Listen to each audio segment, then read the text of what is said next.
Jaya Shri Ram.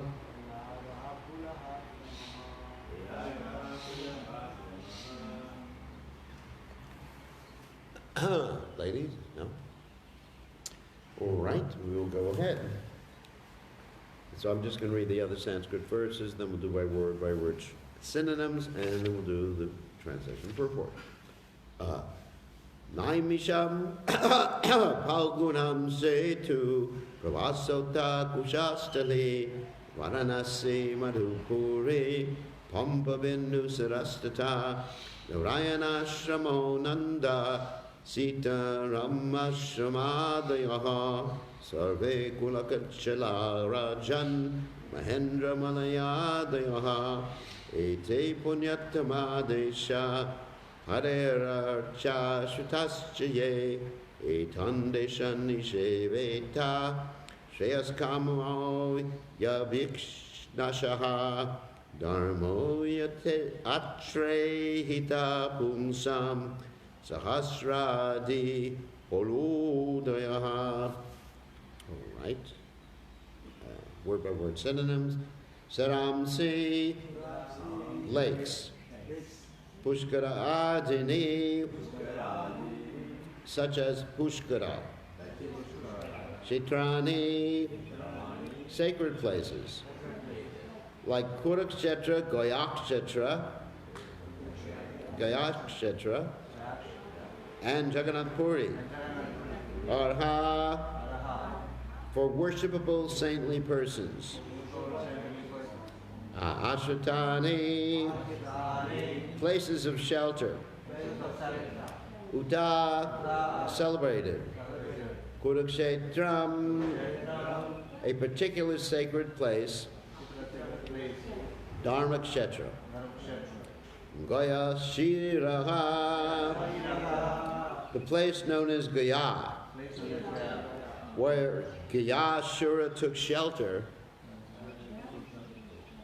of the lotus feet of Lord Vishnu. Prayagaha, Allahabad, at the confluence of the two sacred rivers, Ganges and Yamuna. Pulaha Ashramaha, the residence of Pulaha Muni. Naimisham, the place known as Naimisharanya, near Lucknow. Palgunam, the place where the Palgu River flows. Setuhu, Setubanda, where Lord Ramchandra constructed a bridge between India and Lanka. Prabhasaha, Prabhashakshetra, Ata, as well as Kushastali, Dwaravati or Dwaraka, Varanasi, Benares, Madhupuri, Mathura, Pampa, a place where there's a lake called Pampa. Bindu Saraha, the place where Bindu Sarovar is situated. Tata, there. Narayana Ashramaha, known as Badarik Ashrama. Nanda, the place where the Nanda River flows. Sita Rama, of Lord Ramchandra and Mother Sita. Ashrama Adayaha, places of shelter, like Chitrakuta. Sarve, all such places. Kulachalaha, hilly tracts of land. Rajan, O king. Mahendra, known as Mahendra. Malaya Adayaha, and others like Malaya Chala. Ete, all of them. Punyatamaha, extremely sacred. Deshaha, places. Harehe, of the Supreme Personality of Godhead. Arja Ashritaha, places where the deity of Radha Krishna is worshipped, such as big American cities like New York, Los Angeles, and San Francisco, and European cities like London and Paris, or wherever there are centers of Krishna consciousness. Ja, as well as Yea, those which. Etan Deshan, all these countries. Nisheveta, should worship or visit. Shreyakamaha, one who desires auspiciousness. He, indeed. Abhishnik Shasaha, again and again. Dharmaha, religious activities. He, from which? Atra, in these places. Ikataha, performed. Pumsam, of the persons. Sahasra Ati, more than 1,000 times. Pala Uddayaha, effective. Translation: the sacred lakes like Pushkar and places where saintly persons live like Kurukshetra, Goya, Prayag, Pulahashrama, Naimisharanya, the banks of the river Falgu, Shetubanya, Pravasa, Dwarka, Varanasi, Mathura, Pampa, Bindu Sarovara, Bhadarikashram, Narayana Ashramaha, the places where the Nanda River flows, the places where Lord Ramchandra and Mother Sita took shelter, such as Chitrakoot, and also the hilly tracts of land known as Mahendra and Malaya. All of these are to be considered most pious and sacred. Similarly, places outside India where there are centers of the Krishna consciousness movement and where Radha Krishna deities are worshipped must all be visited and worshipped by those who want to be spiritually advanced. One who intends to advance in spiritual life may visit all these places and perform ritualistic ceremonies to get results 1,000 times better than the results of the same activities performed in any other place. So, purport by His Divine Grace, A.C. Bhaktivedanta Swami, Srila Prabhupada Ki Jai. In these verses and in verse 29, stress is given to one point, Harer Archa Shrutas Cha Ye, or Harer Archa. In other words, any place where the deity of the Supreme Personality of Godhead is worshipped by devotees is most significant.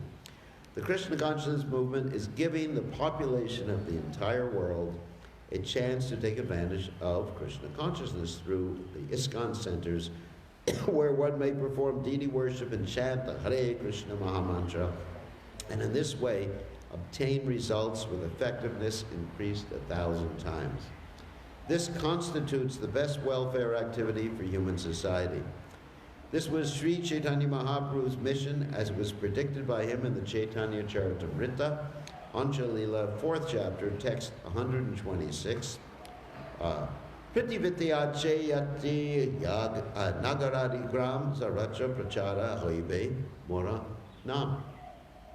Sri Chaitanya Mahaprabhu wanted the Hare Krishna movement with installed deities to spread to every village and town in the world so that everyone in the world might take advantage of this movement and become all auspicious in spiritual life. Without spiritual life, nothing is auspicious. Mogasha moga, karamana moga jnana vichesta saha. This is from the Gita, 9th chapter, text 12. No one can become successful in fruitive activities or speculative knowledge without being Krishna conscious. As recommended in the Shastras, everyone should be very eagerly interested in taking part in the Krishna consciousness movement and understanding the value of spiritual life. Okay? So Om Gana Timiranda Shah Gananjana Shlakaya Chakshuran Meditam Yena Tosmai Shigaravena Maha. So in this particular verse, many different holy places are mentioned. And sometimes people question, why do we concentrate on India? And one of the reasons we concentrate on India is that basically all the rivers are sacred. It's called Punya Bhumi.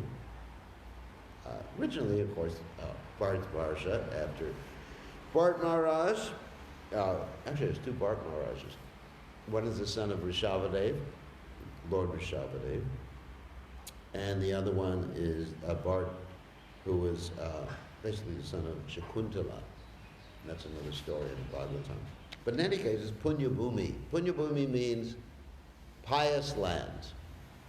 And so basically, just about everywhere in India is a pious place. Of course, I'm not saying that everybody in India is pious. There's a difference. Try to understand the difference.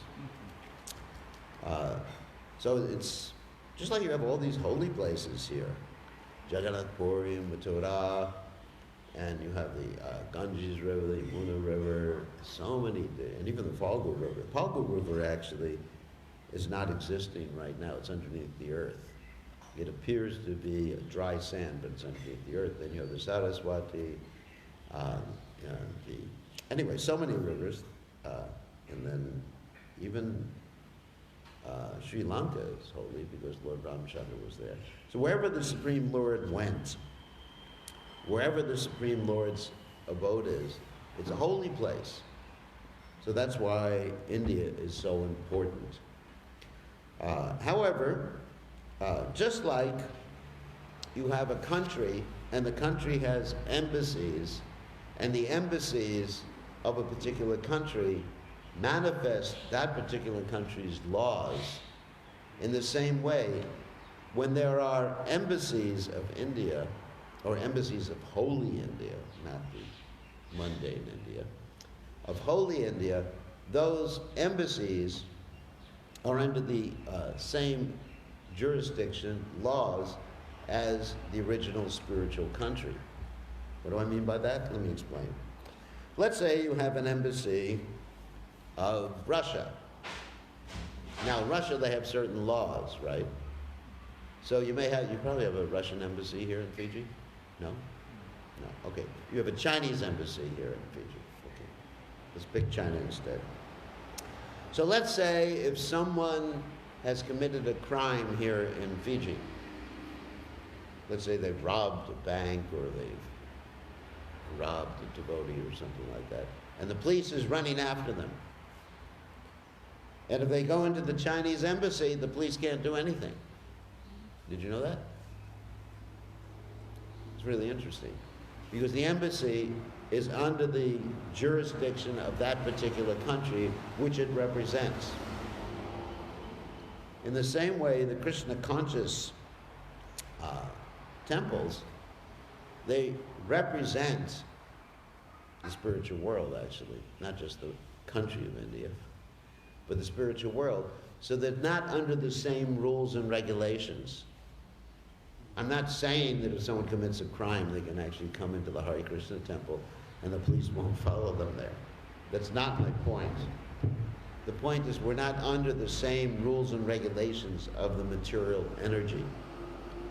If the temple is properly situated, if the deities are worshipped properly, if the devotees are chanting Hare Krishna nicely, if the devotees are following the rules and regulations of Krishna consciousness, then it manifests itself as a temple. But if the devotees don't follow the four regulated principles, let's say, anyway, they're doing something else other than the four regulated principles, they're not chanting the holy names, they're not reading the Bhagavatam, they're not worshiping the deities, then even if you give it the name of a temple, it's not a holy place. Just like you may have a place, let's give an example, Fiji typical example. You may have a place where Ram Katha is being recited, but then after that people are taking Kaaba. You know what Kaaba is? No one here knows what kava is. Okay. I guess I got to explain. It's an intoxicant. It's something that people take anyway, and they stay awake all night and act crazy. So that means it's not a holy place. And in one sense, it's not a temple. You could say it is a temple, but it's not a temple if people are doing sinful activities. Then it becomes part of the material energy again. But if people are following and chanting and worshiping the deities, then it becomes a holy place. And the interesting thing is, in a holy place, you get better results for all sorts of activities. Now, it's interesting in the purport and in the verse that even if one is just interested in ritualistic activities, karma kanji activities, you get more results if you do it in a holy place. Even if you're just interested in jnana kanda, actually it's mentioned here, jnana kanda, karma kanja, which are not actually the goal of human life, you get better results. Whether it's a ritualistic ceremony, we're not talking about worship of the demigods, we're talking about worship of Krishna for material goals. Just like you hear about Dhruva Maharaj. When Dhruva Maharaj wanted something ritualistic, or let's say material, he wanted a kingdom greater than that of Lord Brahma. Where did he go to? There's a place called Dhruva Tila in Braj. Did you know that? He went to Braj. Dhruva Tila means like a hill. I visited that place, where Dhruva Maharaj sat and did his austerities. He went to a holy place. Practically any of these stories where you have persons becoming Krishna conscious, even if they had some other motivation, they do it in a holy place. So we can encourage people to come here. And of course the Bhagavatam states, akama sarva kama moksha kama dharati, tivrena bhakti yogena yajeta purusham param. Whether one is free of material desires, whether is full of material desires, whether one is desirous of liberation, one should worship Krishna and go to a holy place. However, there's another point mentioned here, which Prabhupada doesn't mention in the purport. Prabhupada says, first of all, he says your activities, spiritual activities, and even ritualistic activities, result in effectiveness increased 1,000 times. But your material activities result in 1,000 times heavier reaction.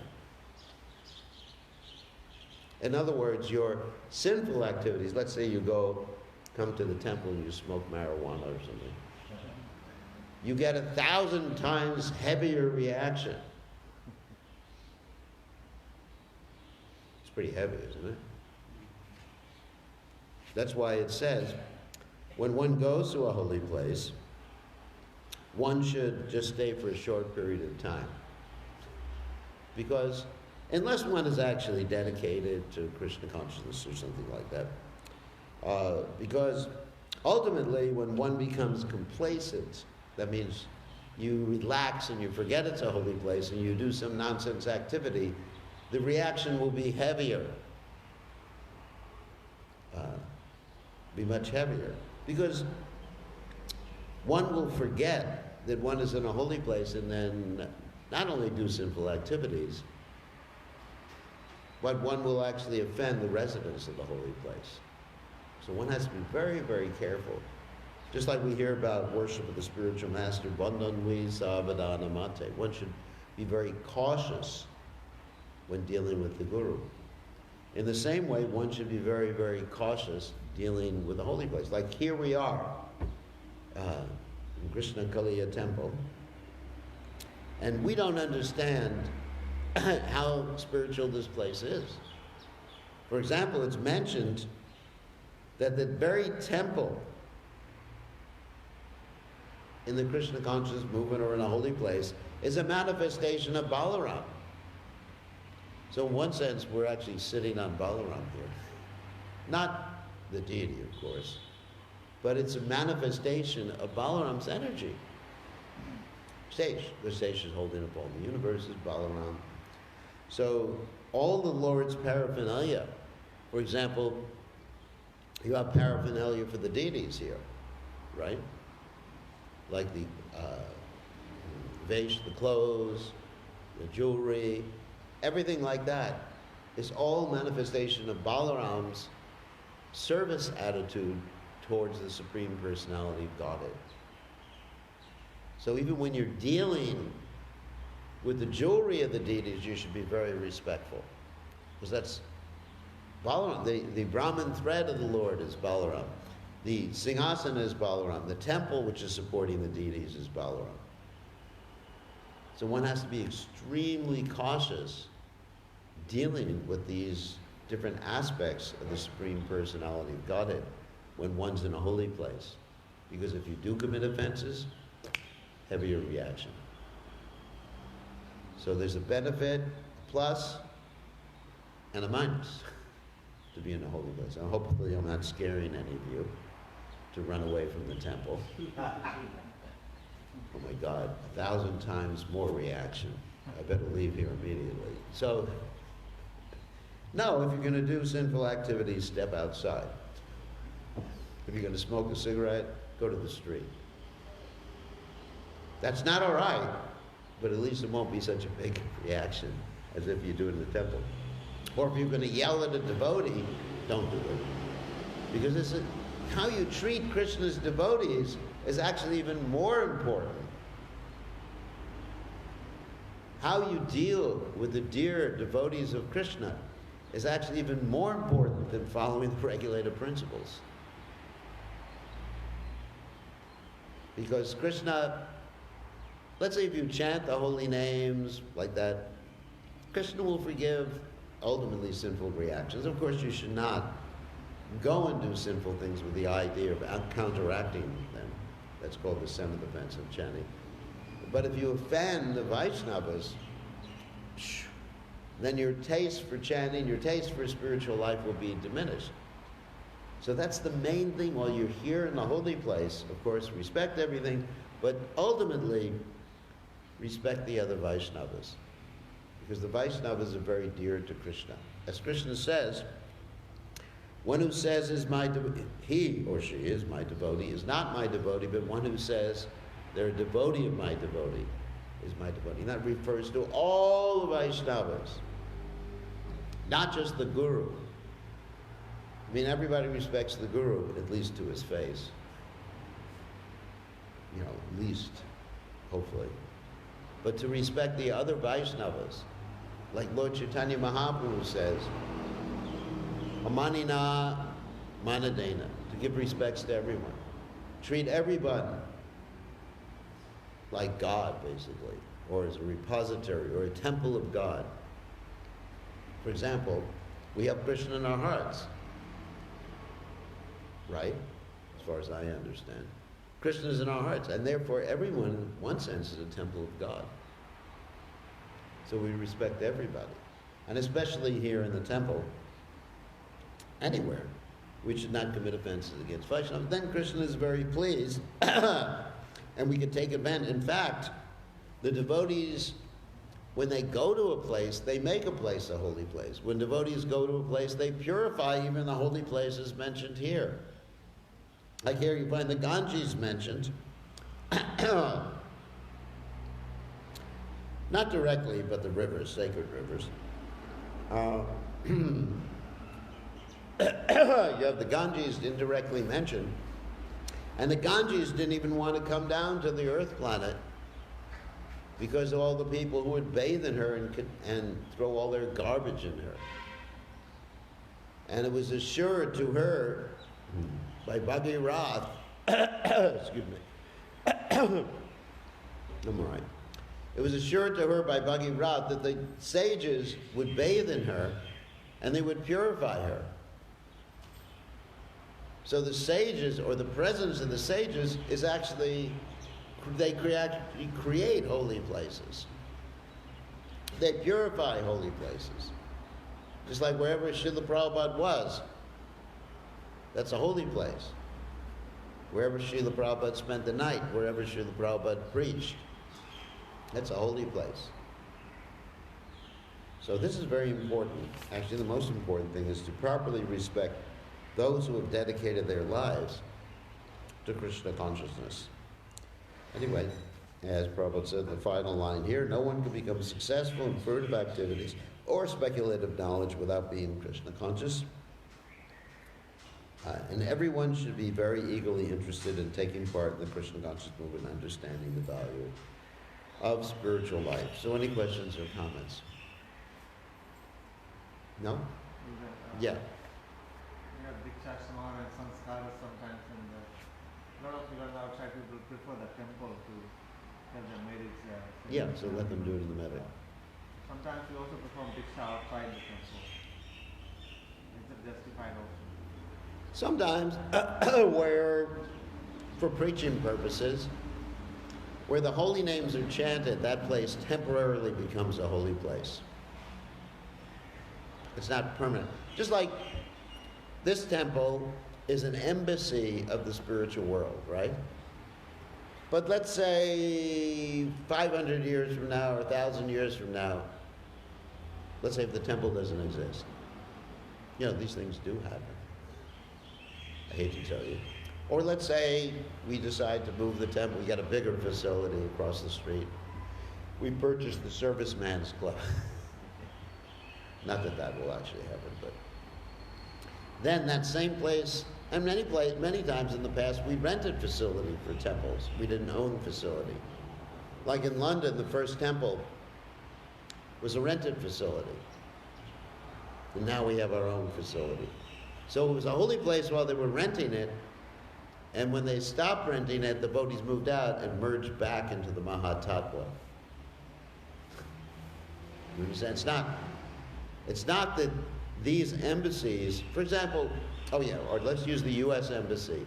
Previously, it was like sort of in the middle of Suva, and then they moved to outside of Suva. I mean, not so far outside. So the laws of the U.S. applied, but when they moved it, it turned back into normal Fiji property. So these are embassies, but they're temporary places. They're not permanent holy places. A permanent holy place is like Gaya, Prayag, Ula, Ashrama, Naimisharanya, like that. But it's not that this temple will continue to exist in this particular location forever and ever and ever. I don't think 1,000 years from now. I mean, I hate to say, it would be nice if the temple were here. But I don't think in 1,000 years, maybe 5,000 years from now, the temple won't be here. What do you think? I don't think so. I don't think so. At least 5,000 years from now. So then we may have another temple somewhere else, or it may not be a temple, or maybe after maybe so much Kali Yuga, there's no devotees in Fiji anymore. Who knows? Isn't it? As Kali Yuga progresses, we know that basically there'll hardly be any Vaishnavas. Or let's even 400,000 years from now, towards the end of Kali Yuga, there's not going to be any temples. It's only during this period, it's considered to be the golden age during Kali Yuga of Lord Chaitanya's Sankirtan movement, that actually will have temples. After that, no. And even in Braj and Vrindavan, it's described that as Kali Yuga progresses, the Yamuna River will disappear and Govardhan will disappear. Govardhan is shrinking every day. And the Yamuna River basically has almost disappeared already, because they've actually stopped the flow of the Yamuna River after the Ganges, after the Himalayas, before it goes to Delhi. So what people think is the Yamuna water is not Yamuna water anymore. It is actually the Delhi industrial runoff, sewerage. You know, you can't be sentimental. So these are signs of Kali Yuga. So as Kali Yuga progresses, these what we call temporary holy places that Prabhupada's established are not eternal. Whereas Braj, Mathura, is eternal. That's a permanent holy place. Naimisharanya is eternal. The Ganges is eternal. So anyway, so basically, one can create a holy place temporarily. Wherever there is the chanting of the holy names, then even maybe for one night a holy place is created. Of course, it's better, all things being equal, it's better to have programs in the temple. Yes. Yes. But sometimes for preaching purposes, there may be some adjustment like that. But better in front of the deities. Best thing is in front of the deities, you know, of initiation and everything like that. Better in front of the deities. But you have to make adjustments according to time, place, and circumstance for preaching. But the best thing is in front of the deities. So, any other questions or comments? Yes? Maharaj, just like initiation, there's a first initiation and the second initiation, that's called Brahman initiation. Yeah. And somebody took Brahman initiation and not doing deity worship. So what is the use of Well, he can preach. I mean, it's not that every Brahmin has to be exactly the same. There's different Brahmins who do sacrifice, there's different Brahmins who do deity worship, there's different Brahmins who do preaching Krishna consciousness. So generally in ISKCON, the second initiation is given for deity worship. That's true. However, at the same time, you know, maybe we've got a lot of Brahmin sannyasis who may not do deity worship. I mean, I do deity worship every day. I have my own deities. But it's not that every Brahmin has to do deity worship. They either preach or do deity worship. If they're not preaching, they must do deity worship. Must. Otherwise, what's the use of the sacred thread? It's for Pancharatra Ki Vidhi. What is the use of having a sacred thread unless you're going to do deity worship? Then you're just having a sacred thread to what? Show off. So I'm a Brahmin, so everyone else should serve me. I'm a Brahmin because a Brahmin is eating on behalf of the Lord, right, Vamsi? Brahma Bhojan. Right? I'm supposed to eat on behalf of Krishna. So, 7:32, so any other questions? Yes. You mentioned about attachment to holy name. Yeah. Just give us some. Attachment to the holy name. One gets attached to the holy name if they serve the Vaishnavas, especially in a holy place. That's how you get attachment. Because, why? Because a Vaishnava has bhakti. Bhakti is independent. Krishna does not give bhakti. That may come as a surprise. But bhakti is independent. Krishna allows bhakti to be independent. It's an independent energy of the Lord. Of course, not independent in the sense it doesn't listen to Krishna, or she doesn't listen to Krishna. But the Vaishnava is the one who has bhakti in his or her heart. So by serving the Vaishnavas, Mahatseva Mahur Vimuktes, then one gets bhakti. And that's described in the Chaitanya Charitamrita. Brahmanda Brahmate Kanda Bhakyavam Jeev Guru Krishna Prasade Bhai Bhakti Latabij. That one gets the Bhakti Latabij by coming in contact with Guru, not just initiating Guru, but any Vaishnava. And that's how you get a taste for the holy name. And if you offend a Vaishnava, especially if you offend a Vaishnava in a holy place like a temple, let's say you yell at some devotee here, that's hellish. Then you lose a taste for chanting. So every devotee should be Prabhu. Why do we call every devotee Prabhu? That means master. And the ladies are also Prabhu. Of course, we may say Mata or Mother or something like that. But we should think the same way. They're all Prabhus. What does Prabhu mean? Means my master. So how can we disrespect the Vaishnava? Isn't it? Prabhu. So we should treat even the person who cleans the pots or whatever, Prabhu. Manina manadena, kirtaniya sadhari. If one wants to always be attached to the holy names, one has to be devoid of any desire for respect and ready to offer all respects to others. That means devotees. I mean, what is it? We recite this every day, Manina Manadena, and we're treating people like garbage? How's that possible? Devotee is very valuable. If we see a Vaishnava, we see anybody, not only a Vaishnava.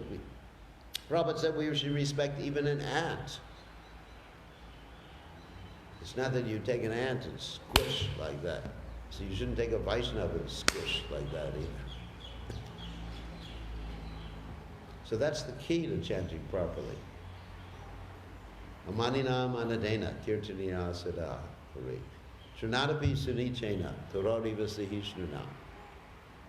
Manina manadena kirtaniya sada hari. One should be devoid of all sense of false prestige, ready to offer all respects to others, humbler than a blade of grass, more tolerant than a tree. A tree is very tolerant. It stands for thousands, millions of years. I was just thinking about the twin Arjun trees. How they stood for 100 celestial years. That's a long time, isn't it? What if I asked you to stand for 100 minutes? You'd say, no, sir. But they were made to stand for 100 celestial years. I mean, that's like millions of years. Enduring the heat and cold, whatever. So that's how we should be. Srinadapi Sunichina. Tolerant and just offering respects to everyone. Just like a tree. What does a tree do? It gives you shade, right? Or fruits. And it doesn't ask for anything. Did you ever see a tree complain? No. I guess a coconut tree could drop a coconut on your head, you know, so if it gets upset with you. Prabhupada said coconuts have eyes on them, so they don't generally drop on people's heads unless they're demons. I never heard of a devotee dying from a coconut on his head. So, yeah, like a tree, ready to offer all service to everybody. So, if we're like that, then we can chant properly. That's the key. And if you're not like that, then don't blame me if you can't chant properly. It's your fault, not mine. Okay, I think it's time to greet the deities.